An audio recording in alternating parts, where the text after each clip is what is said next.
Hey you guys, so today we're going to be going over some of our different progressions for bridges. I love bridges because they're one of the safest ways to work your core. There's a lot of different right ways to do them, so we're just showing a specific method that we often use with clients when we're working on just building some of that stability, want them to engage. We're always talking a lot about the core, the pelvic floor, and breathing, and so this is a nice steady movement that it's easy to sync with your breath. So you're going to start by laying down, ideally on carpeted surface or a yoga mat. We can talk about modifications if you have difficulty getting on and off the floor, so be sure to ask your therapist about that. But most people, we have them do it on the floor. So I'm just going to demonstrate that. You're going to lay on your back with your knees bent, hip width apart, and my spine is just in neutral. I'm not doing a posterior tilt. I'm not letting it arch. And so it's often helpful to kind of just place your hands on your belly and you feel your hips, you feel your ribs, and that forms a box.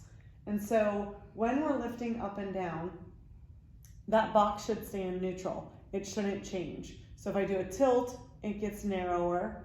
If I let my ribs lead or my butt sag, it gets bigger. So I'm just finding my neutral and holding that. So again, we're going to inhale and then exhale as we lift, again, keeping this neutral, which uses the muscles in the front and the back. So inhale, exhale. Inhale, exhale.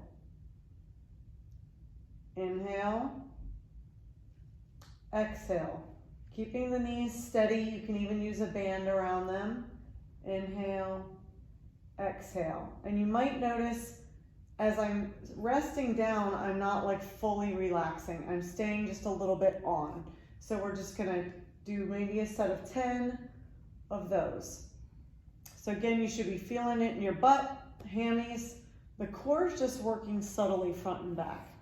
Inhaling, exhaling. You only need to lift about this high on roughly a straight line, shoulder to knee. There's no reason to lift high and put a lot of pressure back on the neck or upper back. This is plenty high. My glutes are engaged. We don't need to over clench. You're just up, slight squeeze, down as you inhale. Exhale, slight squeeze, inhale. Thanks so much.